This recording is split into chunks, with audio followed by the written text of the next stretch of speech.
Hi there, it's Heather Lisle here, and this week's topic is about grit.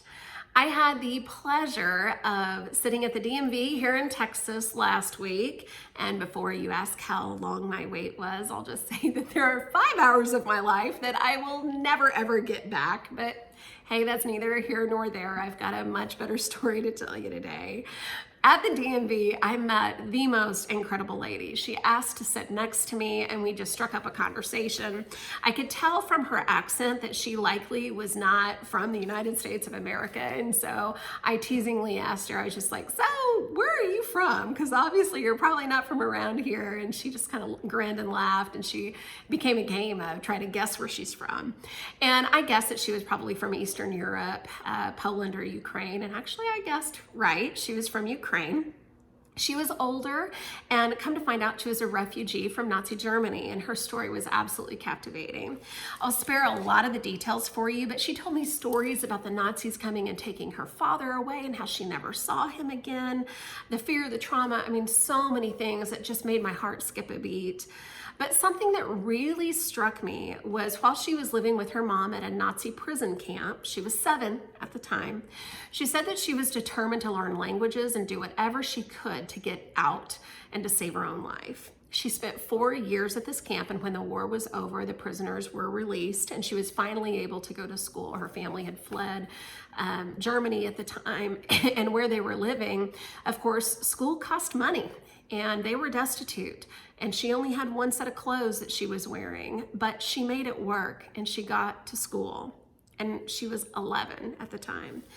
I sat there thinking to myself about how we as Americans, we complain about not having the latest and greatest gadget or the coolest car or enough clothes in our closet or whatever. But this lady literally had the clothes on her back and the shoes on her feet.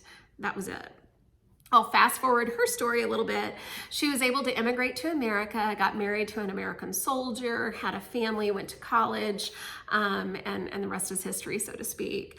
But although this blog post does not give her story justice at all, I hope that you can glean the fact that pushing through struggles, dark seasons in our life, it just takes a lot of grit and determination.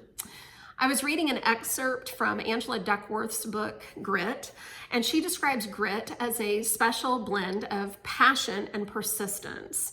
It's not necessarily someone's IQ that determines whether or not they're going to be successful. It's their grit that, the ability to stick with it, even when it seems a lot easier just to give up. So the question becomes, what does it really take to persevere through those hard times, and what should we be focusing on at those times when it otherwise seems impossible? I found this great article on Forbes. I'm going to link to it in my blog. And they talk about the 5 characteristic traits of those who exhibit grit. And so I just wanted to kind of go through a few of the 5 with you. Number 1 is courage, the ability to manage your fear of failure. And this is something that I struggle with on a daily basis. I launched my consulting business back in December.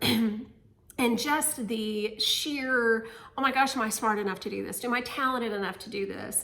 It takes a lot of courage to stand up and go, okay, insecurity, done. I need to stand up and make this work regardless. So courage. Number 2 is conscientiousness. And the article specifically talks about achievement-oriented versus dependable or self-controlled. An achievement-oriented person works tirelessly and meticulously until the job is done, whereas the dependable person exhibits a little bit more self-control. And the author describes this concept as more of the racehorse versus the ass. In other words, be in it to win it.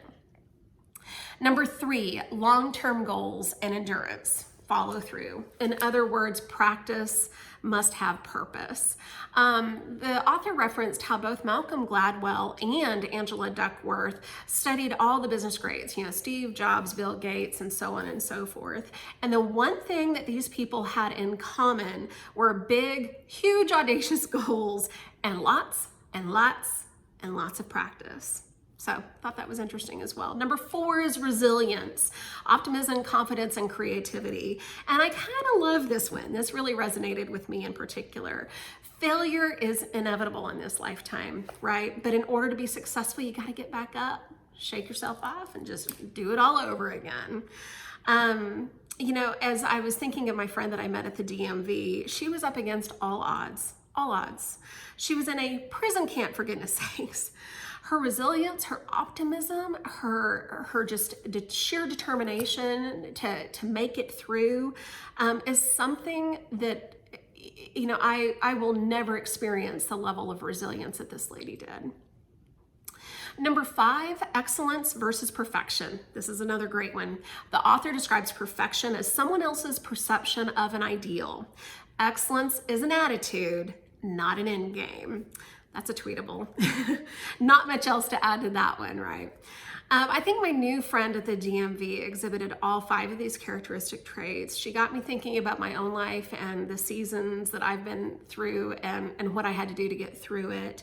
And I'm not near the woman that she is by a long margin, but dang, I'll certainly try harder each and every day.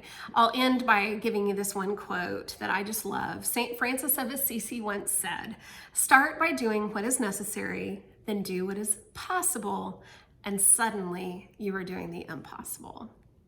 So thank you so much for joining me this week and listening to this story of me at the DMV. It's funny what you can learn just by talking to the people who come and sit next to you. Anyway, thanks guys, and I will talk to you next week. All right, bye.